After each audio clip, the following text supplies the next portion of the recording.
Welcome back to the Wrestling Roundtable. Thank you for watching, but if you want to support the show, visit our Amazon store. Anything you want to get, wrestling or mixed martial arts or beyond, if you're shopping at all at Amazon, use our store, please. And go to WrestlingRoundtable.com. You can pick up the Wrestling Roundtable t-shirt and other ways to support the show.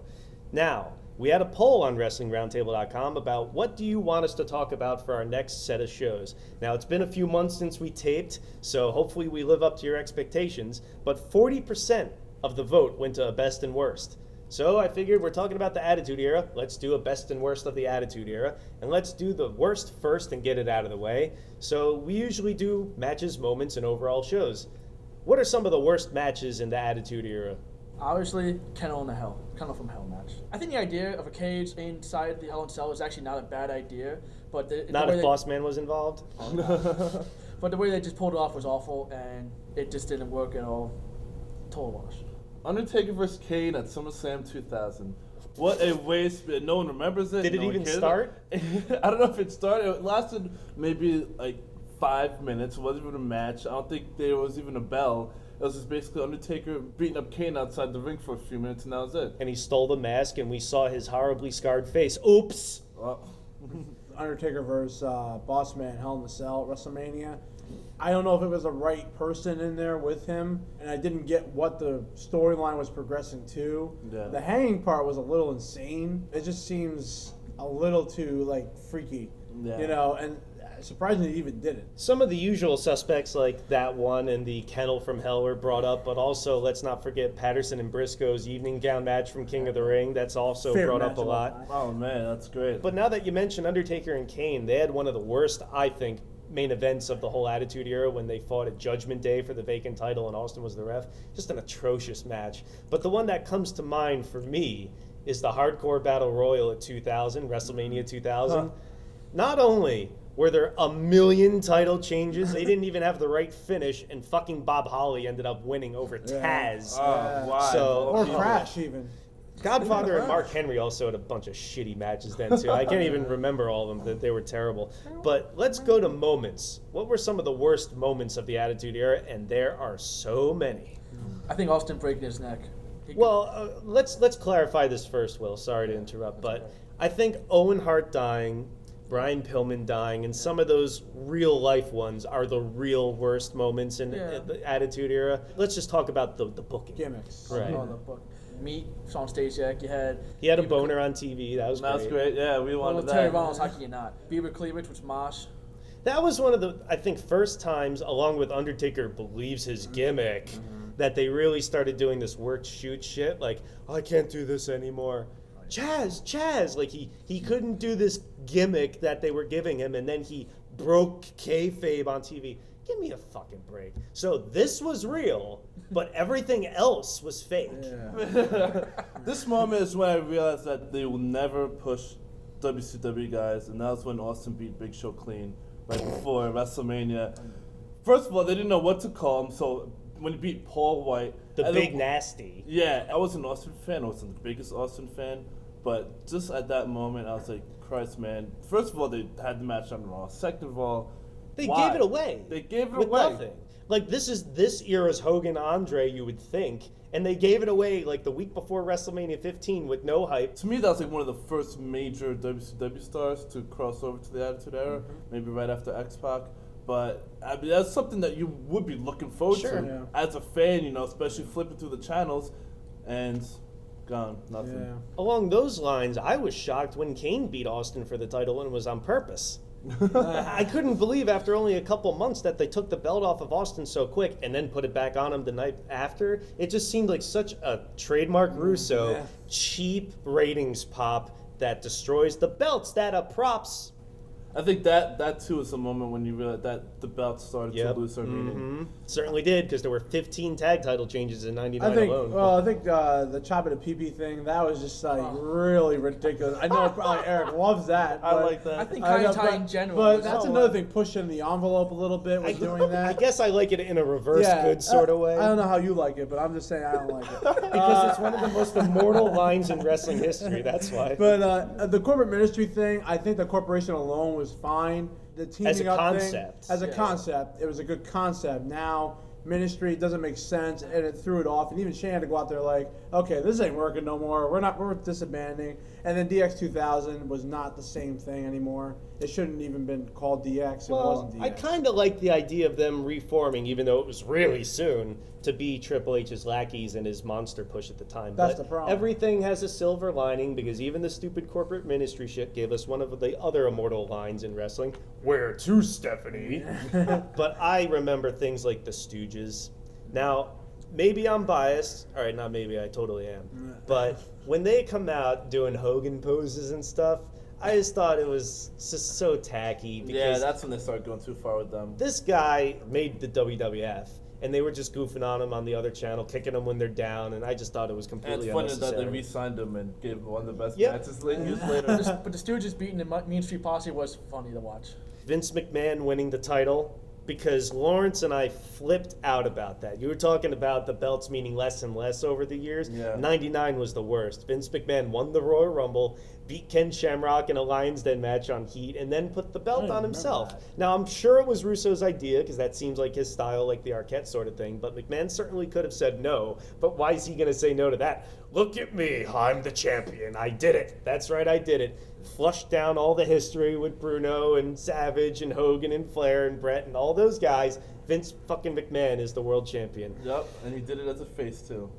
But speaking of belts, I wanted to mention one more thing real quick. When Triple H beat Taz, when Taz was the ECW champion, was that the most obvious politically motivated things that they had done? That's one of the most disgusting things. The whole Helmsley McMahon era, to me, was awful. I hated it from start to finish. Oh, I beg to differ. Yeah, I didn't Hey, Stephanie looked really hot then. Oh, yes. But talking about the Royal Rumble, that might bring up some of the worst shows. So overall scope, what are some of the worst shows of the Attitude Era? I didn't like WrestleMania 2000. Did anybody? Some people did. They did have the great IC title / European title match, but of course with those three, you're obviously going to get a great match. Right. But the rest, you take that match out of the card, and it's hard to even call that a WrestleMania. Like, your Millennium WrestleMania has to be that. A four-way where the heel wins, what the fuck? And Red- Foley came back. Retired Mick Foley came back as the second one eliminated. If you take out the Bret Hart Stone Cold match, I think WrestleMania 13. To me, that's the start of the Attitude Era, and I thought it was a bad pay-per-view. Street Fight was good in that, though. It was okay. But I think WrestleMania 15 is a worse WrestleMania in the Attitude Era.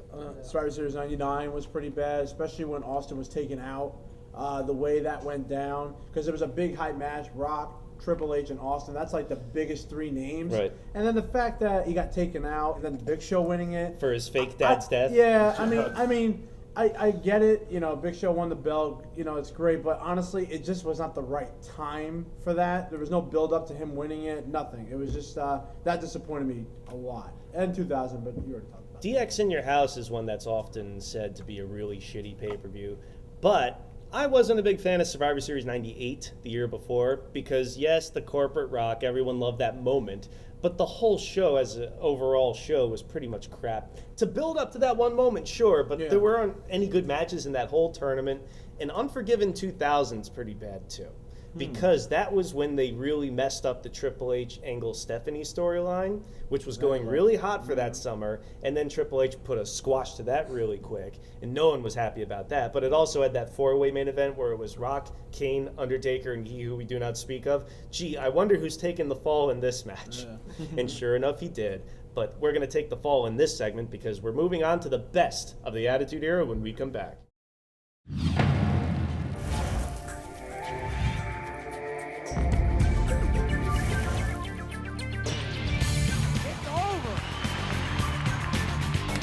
High kick.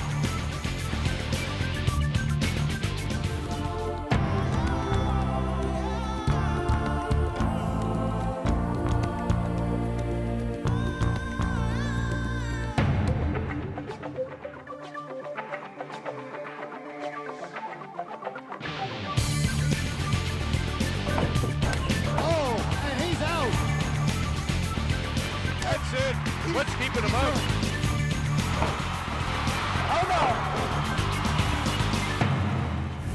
Watch all of your favorite fighting events live on GoFightLive.tv. Survivor Series 98 especially. Especially you mentioned it as a bad show. I know, I thought it was a good show. Can you name one good match on that show? Yeah, I thought Mankind and Austin was Yeah, I good. thought it was a good match. Rock. Rock and Rock and Boss Man was good. And when Shane McMahon came in the ring and flipped off Austin right to his face, that was kind of cool, man. The whole McMahon turning, Rock I think the turning. tournament, that's why. Vince McMahon coming out of the wheelchair. I wasn't. All like one match. That was awesome. Dwayne Gill. Oh yeah, there you go. Yo. William Regal. Everyone's chanting HBK. They get to He's a man. Oh yeah. What were they cheering? They were chanting for HBK. Oh, really? When it got Dwayne Gill, huh? Yeah, for the Mystic person. All right. He's a man. Okay. Welcome back to the Wrestling Roundtable. We want to remind you to join us every other Tuesday on blogtalkradio.com for Wrestling Roundtable Radio. The number is 347-857-4647. Share your thoughts on all the latest goings on in pro wrestling and mixed martial arts or whatever you have on your mind. Either way, join the panel, call us in. Now joining the panel once again is Chris Harris, and we're going to move on to the best of the Attitude Era. It's not all moan and groan. So what were some of the best matches of the Attitude Era? TLC, both 1 and 2 from SummerSlam. And See, I always count the one at WrestleMania 2000, although that's match, technically a tag team the one ladder. that started it all, Right. the triangle ladder match. TLC 2. It's a great match. The ladder match to the next level.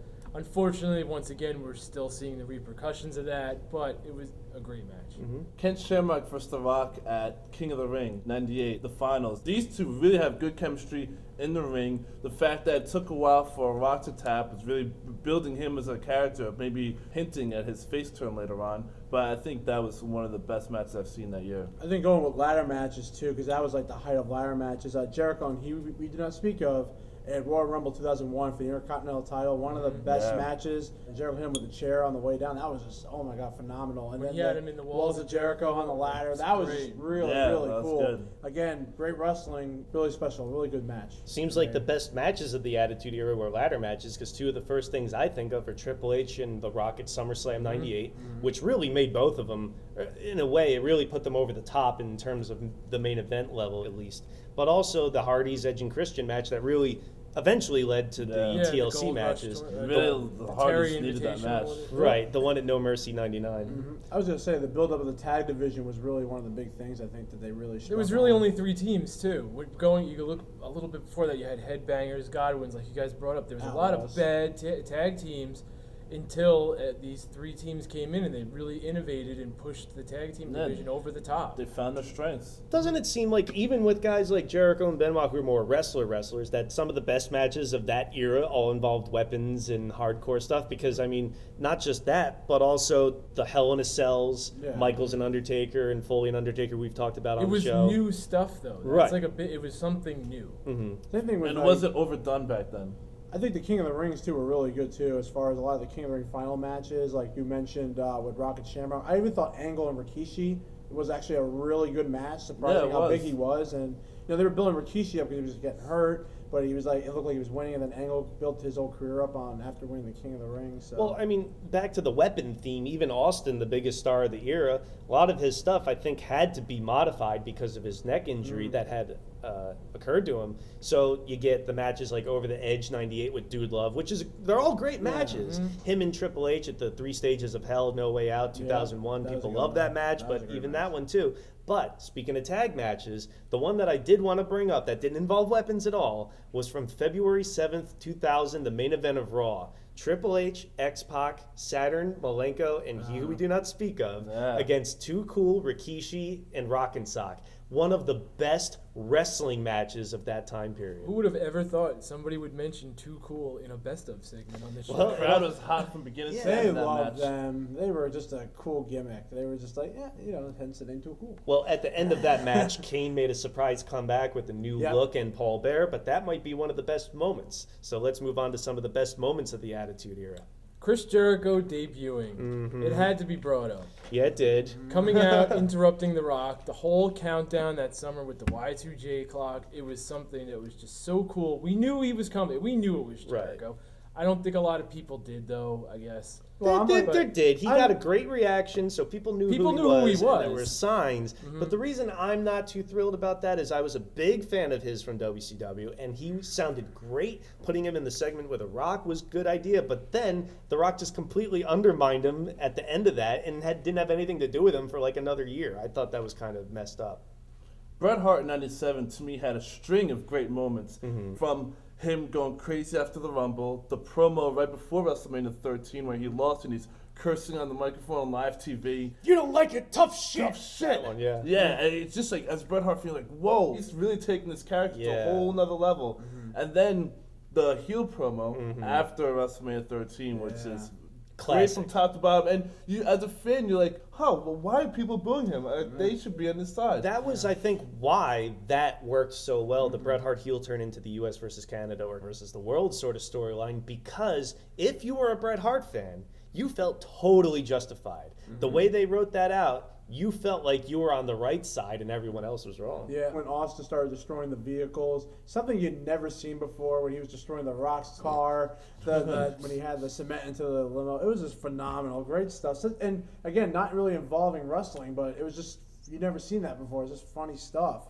I think that was good. I think one of my favorite moments, though, was when Linda low-blowed her own husband at WrestleMania 17. That was like one of the funniest things I've ever seen. She was in the a coma state, and then she gets up, low-blows her own husband. She's always like that, though. Yeah, but that was just phenomenal, though. I thought it was just Maybe like, they should use because that for Vince's her face promos. was phenomenal when he looked up at it. It was just awesome. That was one of my favorite things. Well, like I said, the first couple years I did enjoy the Attitude Era. And one of the segments I think that really capped off the Austin versus McMahon and interweaving it with the Kane and Undertaker storylines was the segment with the Zamboni in, I believe, September of '98. Now, I'm not a big Austin fan, but that moment when he drove it down to the ring, clothesline McMahon off the Zamboni, the crowd is going nuts during the ceremony with the belt. It's hard not to get involved and excited with that. And then on top of that, after he had Austin arrested, and then he flipped off Kane and Undertaker for not helping him, and then they turned around and beat him, and we had the classic sell of the ankle. It was just great, fun chaos. And that's what I enjoyed about the Attitude Era, along with Tyson joining DX. I don't think anybody saw that coming, and that was a big surprise moment. Beer truck, too, with Austin. Austin-Tyson confrontation, which really made the Attitude Era, involving two MSG moments. One was Taz debuting, which people saw coming, but they were excited that actually happened. Yeah. And he came in, beat undefeated Kurt Angle, and also Cactus Jack debuting in MSG. '97, against Triple H. The crowd is hot for it. Well, we'd also been waiting for Cactus to show up for months since that Jim Ross interview with Mankind, and we got Dude Love instead. We weren't exactly waiting for that, but Cactus was a different story. Yeah, they did it at the perfect time, too. Even when he came back against Triple H right before the Royal Rumble 2000, that moment was pretty good.